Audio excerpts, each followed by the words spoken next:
Neste mês de agosto, o governo de Mato Grosso do Sul publicou um decreto suspendendo qualquer tipo de licença para desmatamento no bioma Pantanal. Os comentários a gente confere agora com o advogado Pedro Putini Mendes, especialista em legislação ambiental. Aqui na tela.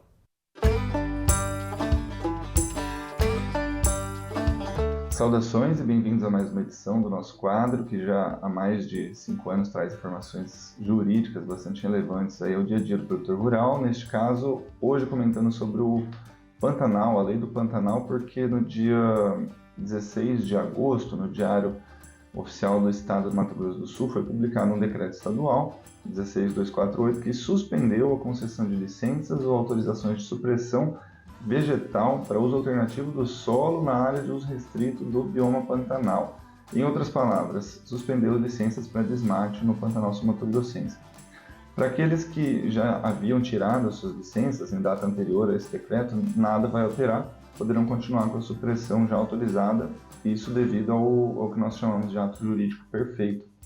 É importante também comentar que a suspensão ela foi aplicada para os casos de cortes de árvores nativas isoladas, um licenciamento que se chama de CANI, e que não se aplica no caso de limpeza de pastagens.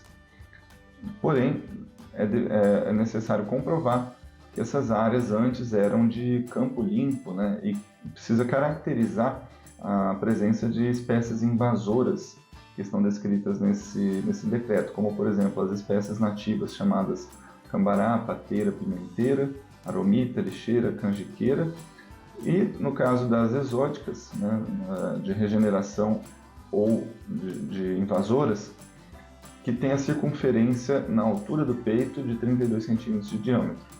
Enfim, esse decreto ele considera como motivo ou como condição para essa suspensão das licenças a edição, ou seja, a necessidade de fazer uma lei estadual que deve regulamentar o artigo 10 do Código Florestal. Em outras palavras, bastaria transportar essas regras aí do decreto estadual para uma lei estadual.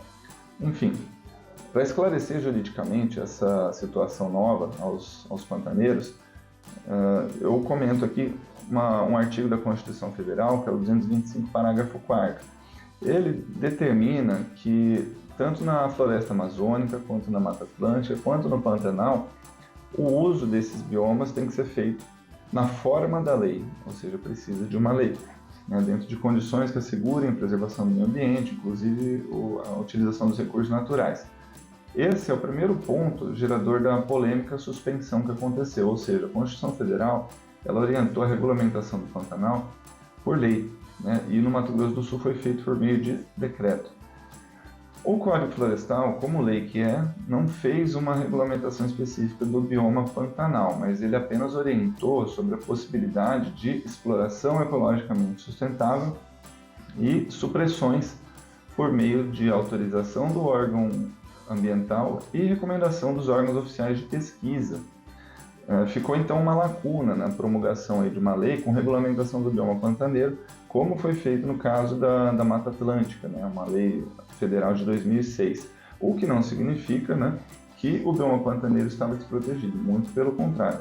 Explorando essas lacunas que eu acabei de explicar, a polêmica foi ainda mais inflamada pela Advocacia Geral da União, junto ao Ministério do Meio Ambiente e Mudança do Clima, que no dia 17 de julho emitiu um parecer, e nesse parecer apresentou nas suas conclusões o seguinte: que o decreto estadual do Mato Grosso do Sul deve ser revisado com urgência. Esse parecer, no que diz respeito à supressão, ele parte de um raciocínio equivocado, né, de que o emprego pelo Mato Grosso do Sul de critérios inconsistentes ou desprovidos de respaldo científico consubstancia uma questão jurídica, né, o que eu vou explicar logo mais. E toma por base também uma nota técnica do Ministério do Meio Ambiente, que deveriam ser reavaliados os parâmetros da norma estadual a cada 5 anos.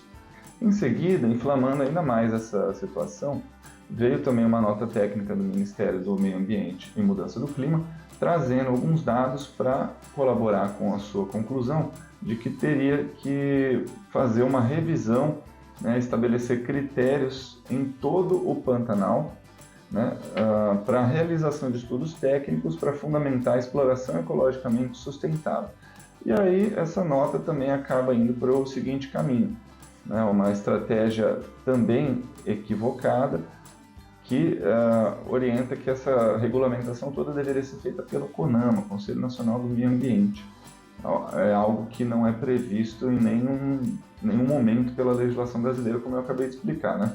Então, isso tudo formou um contexto para polemizar as atividades agropecuárias pantaneiras, mesmo que essa nota do Ministério do Meio Ambiente não tenha incluído nenhuma informação sobre o eixo socioeconômico ou cultural, né, do nosso bioma pantaneiro, o que é muito importante quando se trata de exploração ecologicamente sustentável, né, porque temos esses eixos econômico, ambiental e o sociocultural.